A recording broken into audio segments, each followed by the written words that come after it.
السلام علیکم ورحمۃ اللہ وبرکاتہ۔ آج کے اس ویڈیو میں حضرت آدم علیہ السلام کے دو بیٹے حابیل اور قابیل کا واقعہ سننے والے ہیں۔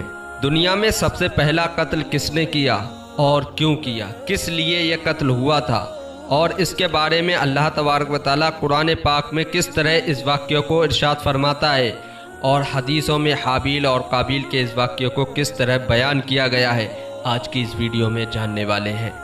جب حضرت آدم علیہ السلام اور اماں حوا مل کر رہنے لگے، دونوں سے مل کر انسانی نسل کا سلسلہ شروع ہوا۔ حضرت اماں حوا کو جب بھی حمل ہوتا، دو جڑواں بچے جنم لیتے، ایک لڑکی اور ایک لڑکا۔ قابیل کا جب جنم ہوا تو ساتھ میں اس کی بہن عقلیہ بھی پیدا ہوئی۔ اسی طرح جب حابیل کا جنم ہوا تو ساتھ میں اس کی بہن یہودا بھی پیدا ہوئی۔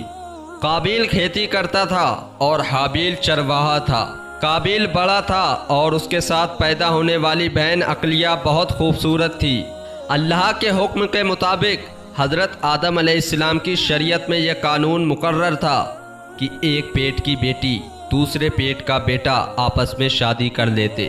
اسی قانون کے مطابق جب حابیل نے قابیل کی بہن عقلیہ سے نکاح کرنا چاہا، لیکن قابیل نے یہ کہہ کر انکار کر دیا کہ میرے ساتھ پیدا ہونے والی لڑکی تیرے ساتھ پیدا ہونے والی لڑکی سے زیادہ حسین ہے، اس لیے اس سے نکاح کرنے کا زیادہ حقدار میں اپنے آپ کو سمجھتا ہوں۔ جب حضرت آدم علیہ السلام نے قابیل کو ایسا کرنے سے منع کیا تو قابیل نے حضرت آدم علیہ السلام کی بات کو نہیں مانا۔ حضرت آدم علیہ السلام نے اس کا حل یہ نکالا کہ دونوں بیٹے قربانی پیش کرے، جس کی قربانی اللہ قبول کرے گا عقلیہ اس کے نکاح میں جائے گی۔ اس زمانے میں قربانی کا دستور یہ بنایا گیا تھا، اگر دو آدمی آپس میں لڑتے تو دونوں اپنی اپنی قربانی پہاڑ پر رکھتے، پھر بنا دھوئیں کی آگ آسمان سے اترتی اور جو حق پر ہوتا تو اس کی قربانی کو قبول کر لیتی۔ قربانی پیش کرنے سے پہلے ہی اللہ تبارک و تعالیٰ نے حضرت آدم علیہ السلام کو حکم دیا تھا کہ مکہ تشریف لے جائیں۔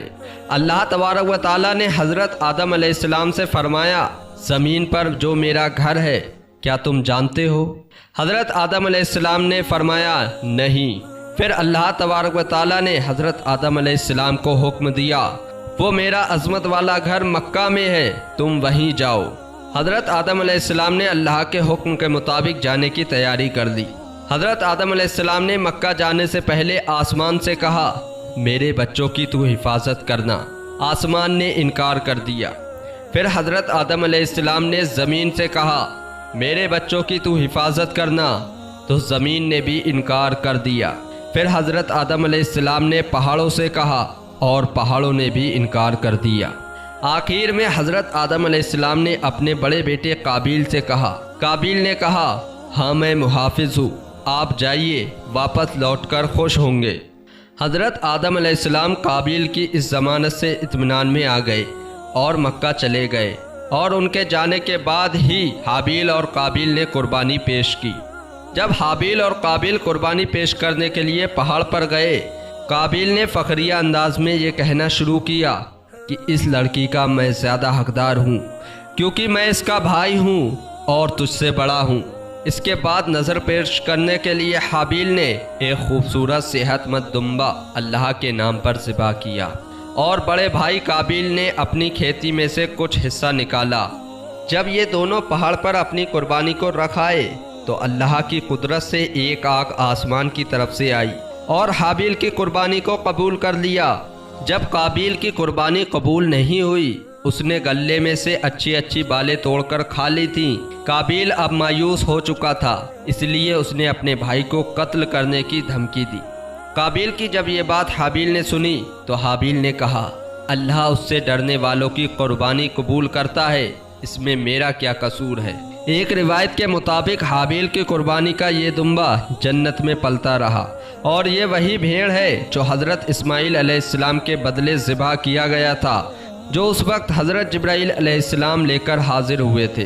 ایک روایت میں یہ بھی ہے کہ قابیل نے اپنی کھیتی میں سے نہایت ہی بیکار چیز مرے دل سے اللہ کی راہ میں نکالی تھی، جبکہ حابیل نے بہت ہی خوبصورت، مرغوب اور محبوب جانور خوشی کے ساتھ اللہ کی راہ میں قربان کیا۔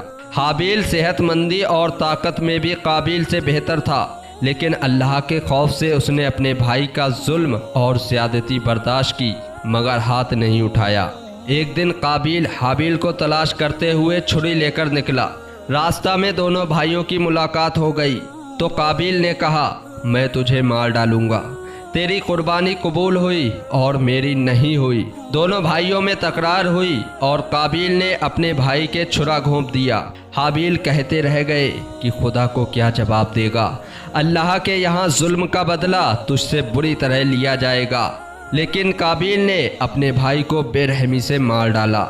ایک روایت میں کچھ اس طرح بتایا گیا ہے کہ حابیل اپنے جانوروں کو لے کر پہاڑوں پر چلے گئے تھے۔ قابیل انہیں ڈھونڈتا ہوا وہاں پہنچا اور ایک بڑا بھاری پتھر اٹھا کر ان کے سر پر دے مارا۔ اس وقت حابیل سوئے ہوئے تھے، اور ایک روایت میں یہ بھی ہے کہ جب شیطان نے دیکھا کہ قابیل کو قتل کرنے کا طریقہ نہیں معلوم تو اس مردود نے ایک جانور پکڑ کر اس کے سر پر پتھر مارا، جس سے وہ جانور اسی وقت مر گیا۔ جب قابیل نے یہ پورا منظر دیکھا تو اس نے بھی وہی ترکیب لگائی۔ جب حابیل سوئے ہوئے تھے تو قابیل نے ایک بڑا پتھر اٹھا کر اپنے بھائی کے سر پر مارا، جس سے حابیل کا انتقال ہو گیا۔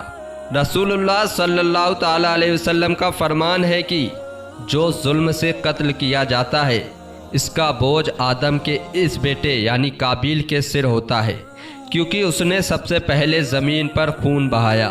حضرت عبداللہ رضی اللہ تعالیٰ عنہ سے مروی ہے کہ جہنم کا آدھا عذاب صرف قابیل کو ہو رہا ہے۔ سب سے بڑا عذاب پانے والا یہی قابیل ہے۔ زمین کے ہر قتل کا گناہ قابیل کے ذمے ہے۔ حابیل اور قابیل کا یہ واقعہ اللہ تبارک و تعالیٰ قرآن پاک میں سورہ المائدہ کی آیت 27 سے 31 تک میں اس طرح ارشاد فرماتا ہے، اور انہیں خبر پڑھ کر سناؤ آدم کے دو بیٹوں کی خبر، جب دونوں نے ایک ایک نیاز پیش کی تو ایک کی قبول ہوئی اور دوسرے کی نہ قبول ہوئی۔ بولا، قسم ہے میں تجھے قتل کر دوں گا۔ کہا، اللہ اسی سے قبول کرتا ہے جسے ڈر ہے۔ بے شک اگر تو اپنا ہاتھ مجھ پر بڑھائے گا کہ مجھے قتل کرے تو میں اپنا ہاتھ تجھ پر نہ بڑھاؤں گا کہ تجھے قتل کروں، کیونکہ میں اللہ سے ڈرتا ہوں جو مالک ہے سارے جہان کا۔ میں تو یہ چاہتا ہوں کہ میرا اور تیرا گناہ دونوں ہی تیرے پلے پڑے اور تو دوزخی ہو جائے۔ بے شک بے انصافوں کی یہی سزا ہے۔ تو اس کے نفس نے اسے بھائی کے قتل کا شوق دلایا تو اسے قتل کر دیا اور رہا نقصان میں۔ تو اللہ نے ایک کوا بھیجا زمین کریدتا تاکہ اسے دکھائے کہ وہ کیسے اپنے بھائی کی لاش چھپائے۔ بولا، ہائے خرابی، میں اس کوے جیسا بھی نہ ہو سکا کہ اپنے بھائی کی لاش چھپاتا تو پچھتاتا رہ گیا۔ اللہ تبارک و تعالیٰ نے اس واقعے کو سورہ المائدہ کی آیت 27 سے 31 تک اس طرح ارشاد فرمایا ہے، جس کا ترجمہ ہم نے آپ کو پڑھ کر سنایا۔ جب حابیل کا قتل کرنے کے بعد قابیل نے لاش کو ایسے ہی چھوڑ دیا، اس کی سمجھ میں نہیں آیا کہ اب کیا کرے۔ آخر میں اللہ تبارک و تعالیٰ نے دو کووں کو بھیجا۔ انہوں نے آپس میں جھگڑا کیا اور ایک کوے نے دوسرے کوے کو قتل کر دیا۔ اس کے بعد قاتل کوے نے زمین کرید کر ایک گڈھا کھودا اور اس میں مرے ہوئے کوے کی لاش کو رکھ کر مٹی سے دبا دیا۔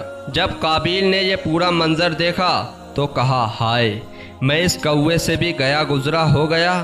پھر اس نے بھی یہی کوے والا طریقہ اپنایا اور ایک گڈھا کھود کر حابیل کی لاش کو اس میں دفن کر دیا۔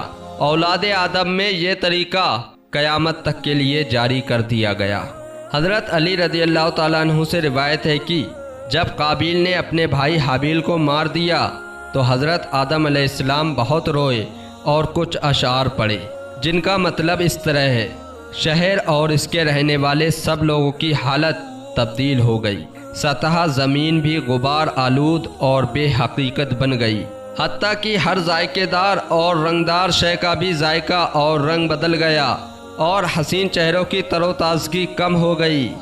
اس کے بعد جب حضرت آدم علیہ السلام کو اللہ تبارک و تعالیٰ نے ان اشعار کا جواب دیا تو کہا، اے حابیل کے باپ، یقیناً وہ دونوں قتل ہو گئے، وہ زندہ ہے، وہ بھی مردوں جیسا ہو گیا۔ وہ ڈری ہوئی حالت میں برائی کا مرتکب ہوا جس کی وجہ سے اب ہر وقت چیختا چنگارتا پھرتا ہے۔ ابن اسحاق رضی اللہ تعالیٰ عنہ سے روایت ہے کہ حضرت آدم علیہ السلام کی اولاد 40 تھیں جو 20 حمل سے پیدا ہوئی۔ تو میرے پیارے دوستو، آپ نے یہ واقعہ سنا، حابیل اور قابیل کا واقعہ، جو حضرت آدم علیہ السلام کے بیٹے تھے، اور اللہ تبارک و تعالیٰ نے اس واقعے کو قرآن پاک میں بھی ارشاد فرمایا ہے۔ سورہ المائدہ کی آیت 27 سے 31 تک اس کا ترجمہ ہم نے آپ کو پڑھ کر سنایا۔ اگر آپ کو یہ ویڈیو اچھی لگی ہو تو اس کو لائک کریں اور ہمارے چینل ملک وائس کو سبسکرائب ضرور کریں۔